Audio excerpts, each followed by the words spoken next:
สวัสดีค่ะ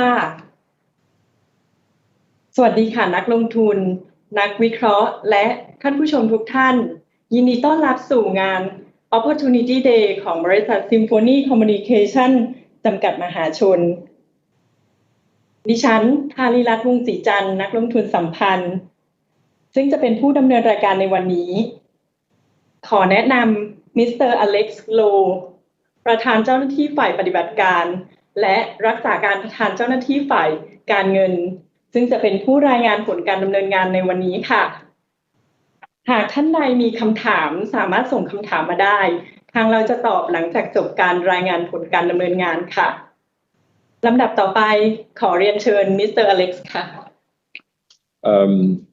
A very good evening to all participants who actually joined the Opportunity Day of Symphony Communications.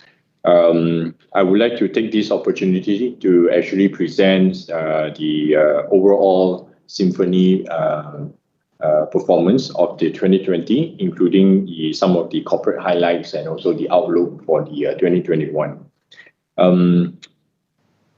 I would like to share on the overall the Symphony background, and I would like to also share how we started and what will be our focus for the business going forward. So Symphony is actually a fixed line telecommunication in Thailand. We actually exist or established since 2005. That means we actually have more than 15 years experience in the telecommunication market in Thailand. We were listed in Stock Exchange of Thailand since 2010, and we already right now almost 11 years since we listed. We are also focusing very much on the fixed line telecommunications in Thailand, which means we have a domestic presence in connectivity, and also we also have international connectivity across the international segments. We also invested, or we were also one of the first and the private-owned cable landing stations and the submarine cable in Thailand, which is what we call MCT cable. At the same time, we were also part of the enlarged group of Time.com, who is actually the Malaysian telecom service provider, who actually one of our key shareholders who hold 49%. In terms of our journey so far, we have been very much focusing on the domestic market, particularly focusing on the enterprise segments towards the network connectivity services. And we also expand our international presence, whereby we also serve our customers with our international connectivity. Going forward, we are actually focusing on the data centers, cloud, and also the security as part of the add-on services that we want to adjacent to our business. Supporting the, we have 5 pillars of services that we actually provide to our wide range of customers. The connectivity and internet access are actually the main key core services. Supported by the cloud that we implemented last year, together with ICT solutions, and also the data center that we invested since last year in Q4. Supporting our pillar of services, we actually have network connectivity that we actually built over the last 15 years. On the domestic side, which you can see on the slides, on the left-hand side, we actually have presence in Thailand, particularly the whole nationwide, which cover about close to 70% of the entire coverage footprint. We are also connected to a few neighboring countries at the border, which is actually, I will explain in the next few slides what the connectivity at the border means to us. If you look at domestic network in Thailand, we have about 25,000 kilometer footprint, 100% fiber connectivity. We are also penetrate into 50 provinces as far as our coverage is concerned. We serve about 259 buildings as RFS building, which means our fiber is already in the buildings. And 90% of these buildings are actually located in Bangkok area. At the same time, we understand that We also connected to the 53 industry estates, means our fiber is running across in front of the industry estates that actually to serve the connectivity. On the left-hand side, actually, we have a few provinces that we actually establish our service centers. Okay, that means we have a pool of engineers and also the technicians that are actually 24/7 available to serve and to manage our network all the time. The next slide will actually show about a little bit touching on our network infrastructures on the international segments. First, if you look at, we have presence in the south going to Thailand-Malaysia border. We actually have the 3 routes that is running on our network, which is actually the main route, which is on the pole, on the main road. And we also have our fiber presence along the railway, which is SRT, that connect and bring the traffic from our anywhere in Bangkok or even in Thailand to go to the border at the Hat Yai. At the same time, we also have our submarine cable, which is what we call MCT cable. It's actually a joint collaborations between 3 parties, which is Malaysia, Cambodia, and also Thailand. This cable is actually running to serve the entire ASEAN footprint. It's connecting between the 3 countries, but at the same time, it's also served to connect and transit to another cable system that can bring the traffic to anywhere in the world.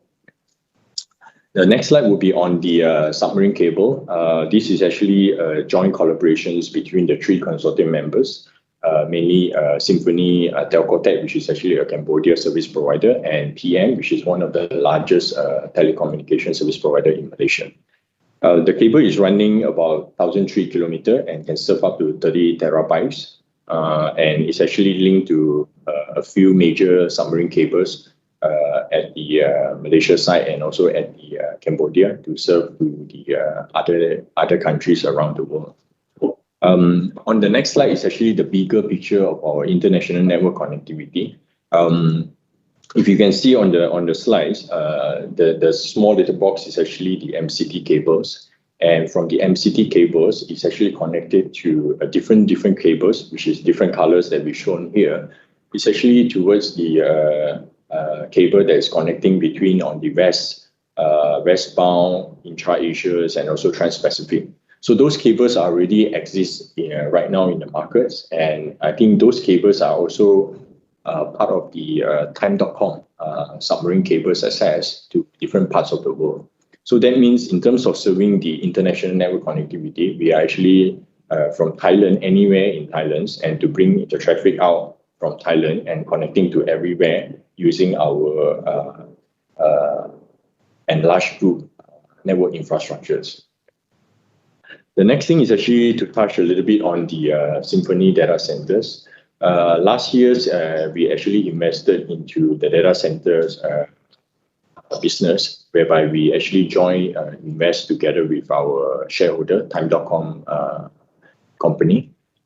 This data center is actually known as AIMS Bangkok, and it's actually located in downtown CBD area, which is actually in Sathorn area.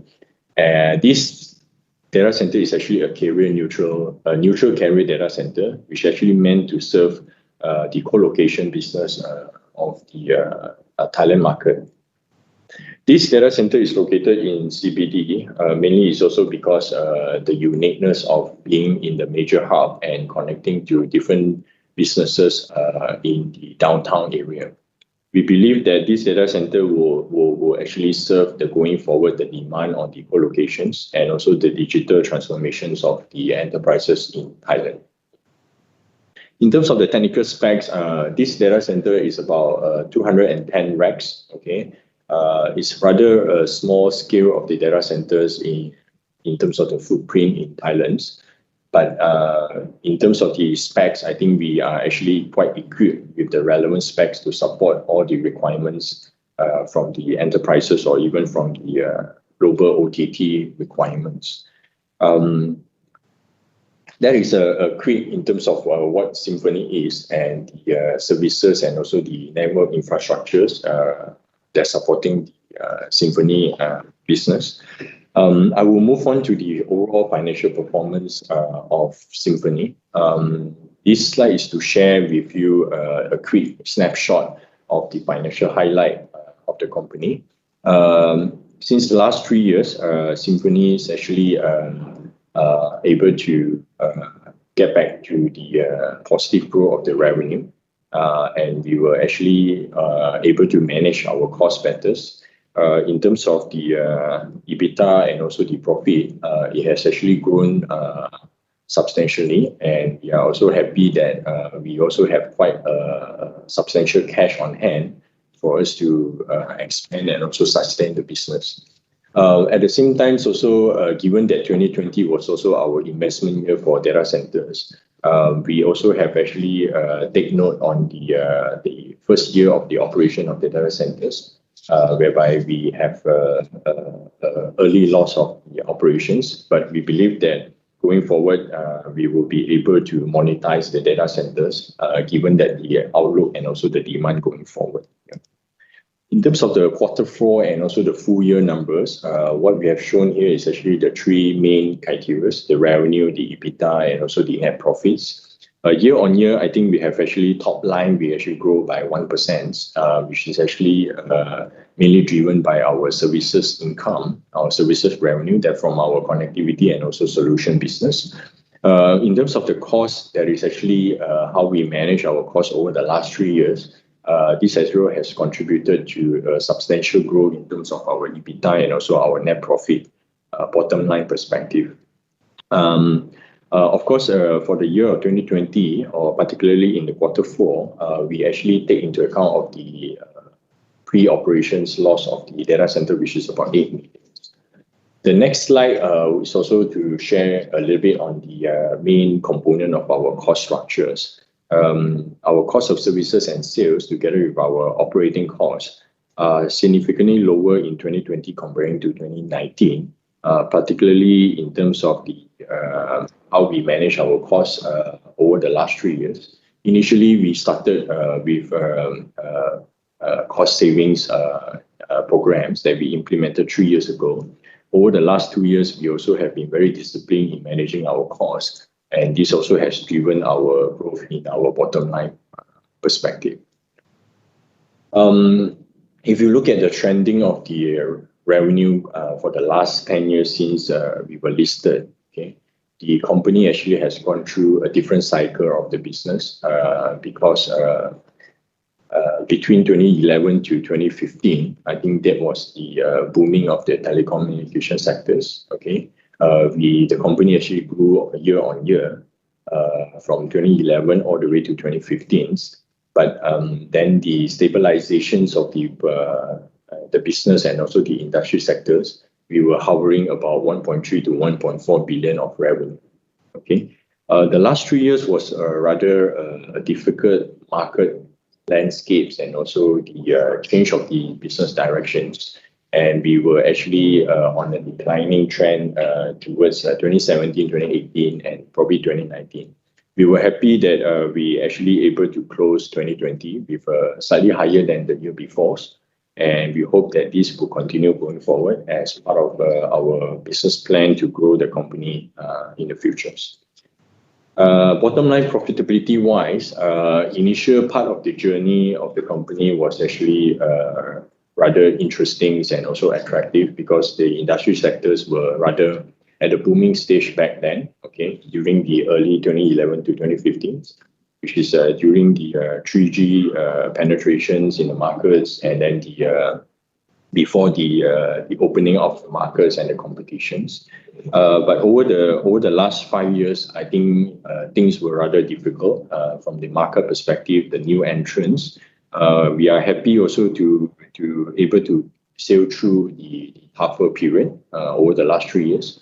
We did a few things as part of our turnaround plan when we in 2017, as you can see, we actually were in red due to the impairment that we have actually taken up in our book.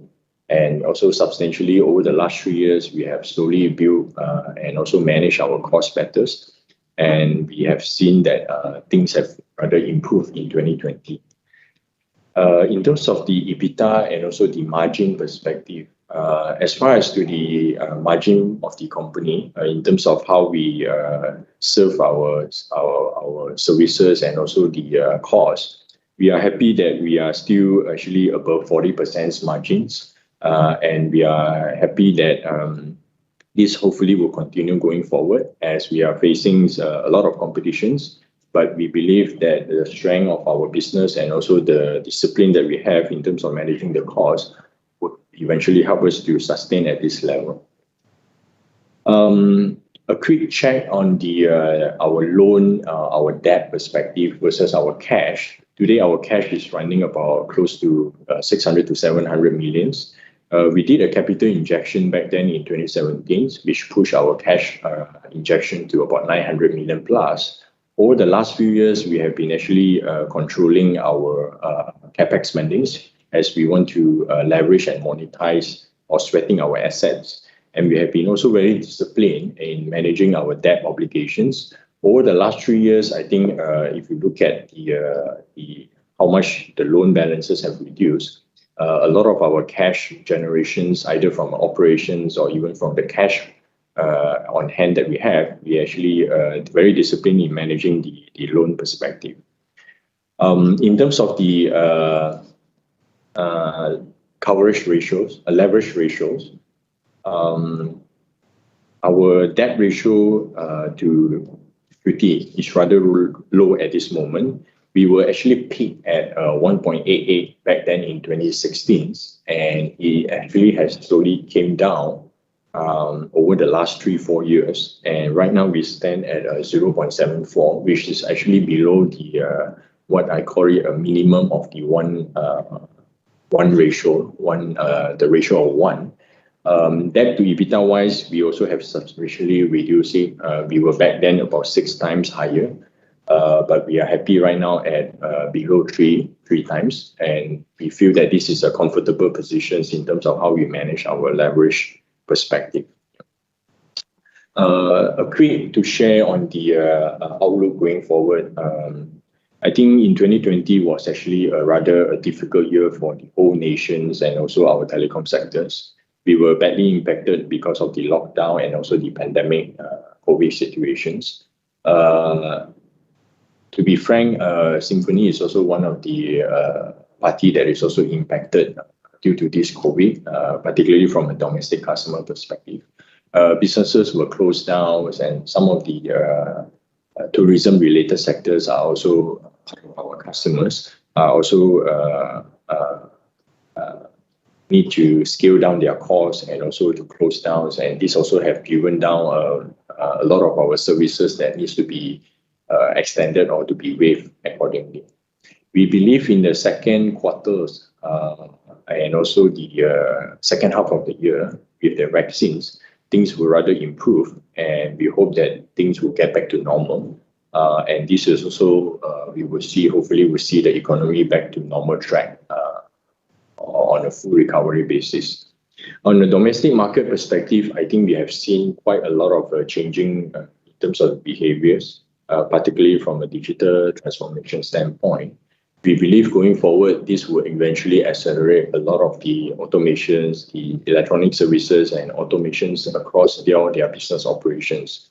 So that means there will be a lot of demands on the connectivity, and we hope that we can actually take this advantage to serve the domestic markets. On the international market, it's rather different in terms of their landscapes and also the demands going forward, particularly from our neighboring countries' demand, which I think we all see the Myanmar markets. Since beginning of the year, there was actually a military coup, and this was actually driven the surge in the international connectivity. And we were very happy that we also can take advantage of this to serve the few of the operators and the customers, particularly from the Myanmar market, all the way to the international connectivity connecting to Singapore and Hong Kong. We also foreseeing OTTs, which is actually the big guys OTTs in the market or in the world, mainly, for example, Facebook, Amazon, Google, Microsoft. They are actually slowly expanding their footprint in the ASEAN countries. And nevertheless, Thailand is also one of the potential area that they will actually look into. So we have seen that they are expanding their footprint, and we believe that this will actually give more demand for us to expand our services to them. Data center and cloud, as I mentioned, this was actually started in Q4 last year. And we also hope that this will actually will drive our demand going forward and our business plan going forward to capitalize on this data center business. Just to share on the cloud perspective, we are also very positive on the cloud business going forward. Our shareholders also, Time.com also has acquired one of the cloud providers in Malaysia. And we believe that this synergy will eventually roll out to Symphony and also in Thailand as far as to the regional cloud offerings. On a little bit on the going forward in terms of the capex or how we would spend our cash going forward. I think number one of the focus is we would like to allocate some spendings to strengthen our network backbone and also network expansions, because we believe that as we grow our business and also our customers, the network stability and also quality need to be on the first priority. So this will eventually create a best of customer experience that we want to continue to serve to our customers. Nevertheless, we also have to be mindful of certain things that is driven by the regulatory perspective, which is the cable organizer and also the project underground. We are ready in terms of the long-term projects on this part. So as far as to the planning and the cash flow spendings, we are more than happy that hopefully this will actually being managed in the next few years.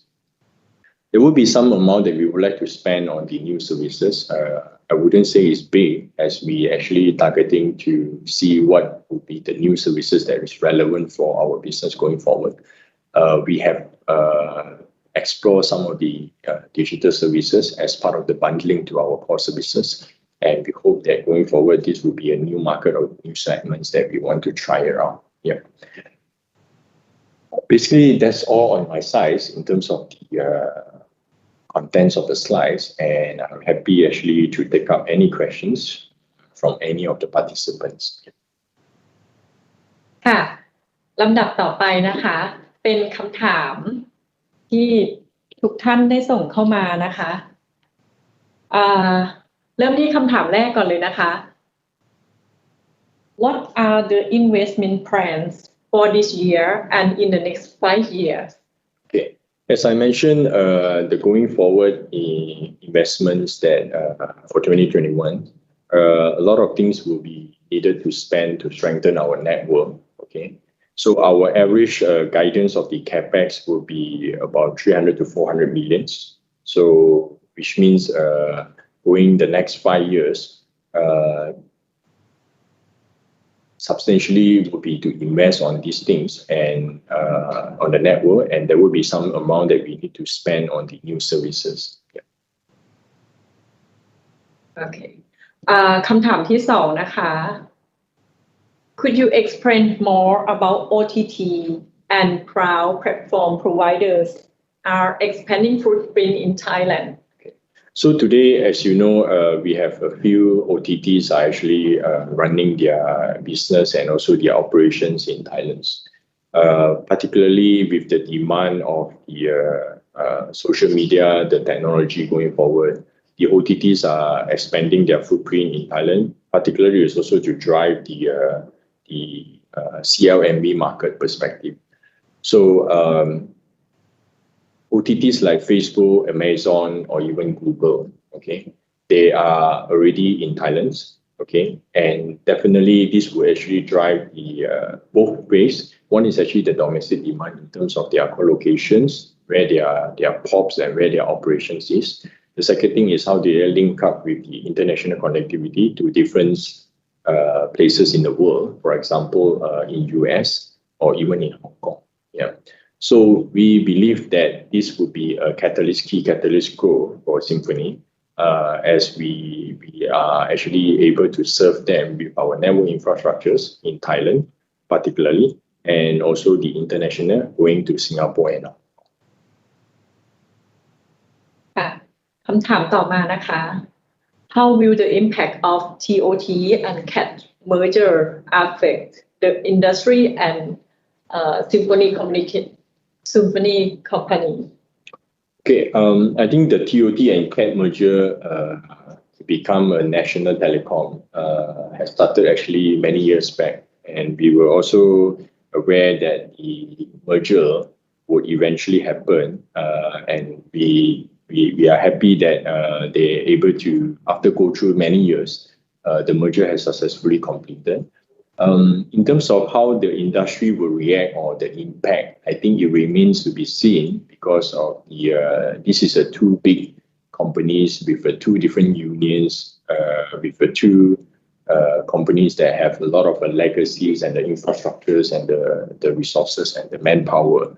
So we will want to make sure that they're actually able to contribute to the industry. And in terms of how impact to our company, we will continue to support in terms of the telecom industry sector requirements. We also work very closely with them in order to serve our customers, whether it's domestic or international. We believe that the merger is actually a positive to the industry and also to the company going forward. Okay, and next question. After opening the data center for several months, how has the performance been? Is this according to the plan? Data center business is actually a long-term strategy for Symphony and also for our shareholders, Time.com regional data center aspirations. We don't see data center is actually a rather short term, and we do believe that it may take a while for it to be stabilized and to be monetized. Bear in mind that during these COVID situations, the local business have actually slowed down, and we do take note that these have actually delayed initially the constructions of the data centers. But at the same time, the data center right now is fully operationalized, fully commercialized, and so far the performance or even how we engage the customers are still on track. Okay, and we are happy that if things are bearing no any circumstances, we hope that we perform as per our plan in terms of the data center strategies. Several years after the MCT project, Submarine Cable system start, the utilization rate remain relatively low. What will be the future approach? Okay, MCT is our first privately owned cable systems, and we also strongly believe that submarine cable system is actually one of the strategic approach that we taken 3 years ago. Given that the growing of the international connectivity demand, given that our network infrastructure in Thailand, even the footprint that we have between the CL and Wing, the MCT cable will serve as one of our assets to drive our services on the international perspective. So, for example, if there is any requirement to go to anywhere in the world, okay, we will be able to use our MCT cable to provide that solution to the customers, bundling with our domestic requirements. And we believe that this will complete the full end-to-end solutions for the connectivity to on the international plan. We are also happy that the utilization right now is almost 90% on the main part of our submarine cable routes. Particularly, we have been seeing a growing demand for the last 15 months since 2019 actually.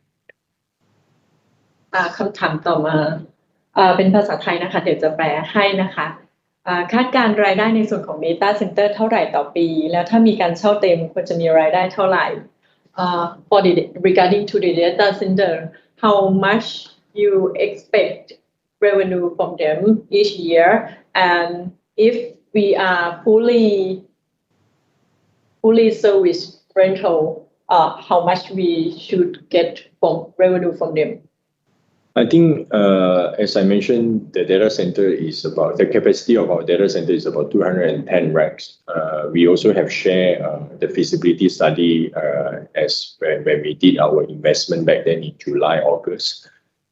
In terms of the projections or the business plan numbers, we are positive that we will try to stick to whatever the plans that we have put it in.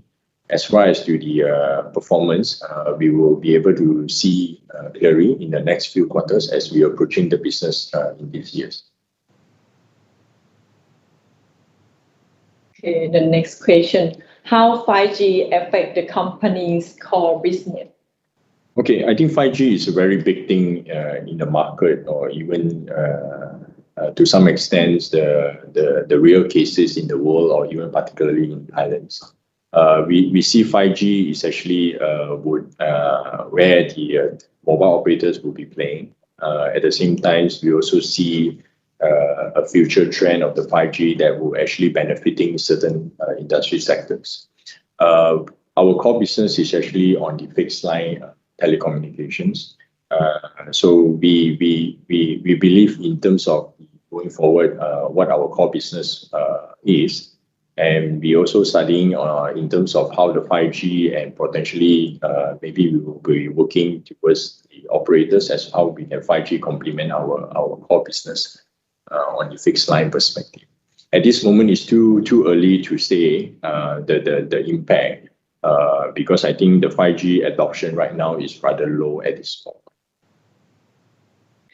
คำถามต่อมานะคะ Do you have the plans to expand the business? And if so, what direction would you want to expand it? And how much money that is required for investment? It's rather too early to justify or to quantify the amount. In these years, we will be probably spending about 300 to 400 million of as far as the capex to expand the business and our network.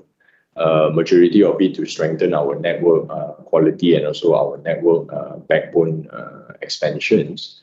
The reason is as we driving a lot more demands for our end customers, the network need to be stronger. Maybe there will be a small amount that we need to cater for the new services. At this moment, we are exploring all the possibilities. Okay. Look at the trend 3 to 5 years ahead. It seems like how we go because the investors see that our revenue look trend like a stable for a while. The next 3 to 5 years, I think the telecom market is rather competitive at this moment. While the competitive market is already persist for the last 3 to 5 years. And I think we have also seen some convergence in terms of how the providers are approaching the market or approaching their business.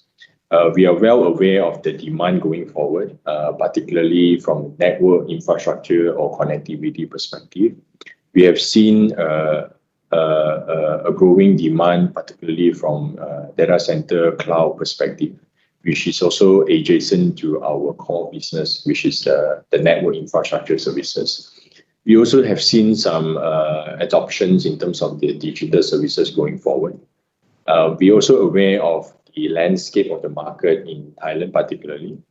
We don't discount that there could be, in my opinion, there could be some market consolidation going forward in the next 3 to 5 years. But again, it's remain to be seen because I think that is actually a bigger landscape that we need to watch out. I think as far as to Symphony, we will be focusing very much on our core business as we believe that there's a lot more rooms to play in the telecom sectors, particularly on the fixed lines, as we don't have any intention at this moment to go into any of the consumer markets or even the mobile business. So we will stick to our core business and at the same time exploring the adjacent business that is relating to our core business, whether it's a new services or the new market segments. ดูเหมือนว่าคำถามจะหมดแล้วหรือเปล่าคะโอเคก็เนื่องจากคำถามหมดแล้วนะคะหากท่านใดยังมีคำถามที่จะต้องการสอบถามเข้ามาสามารถติดต่อเข้ามาได้ที่อีเมล address ir@symphony.net.th หรือติดตามข่าวสารของบริษัทได้ที่ www.symphony.net.th ค่ะสำหรับวันนี้ขอบพระคุณทุกท่านที่ติดตามรับชมผลการดำเนินงานของบริษัท Symphony Communication นะคะและหากมีข้อมูลหรือคำถามก็อย่าลืมสอบถามเข้ามาได้เลยนะคะยินดีที่จะตอบคำถามได้ทุกเมื่อค่ะสำหรับวันนี้สวัสดีค่ะ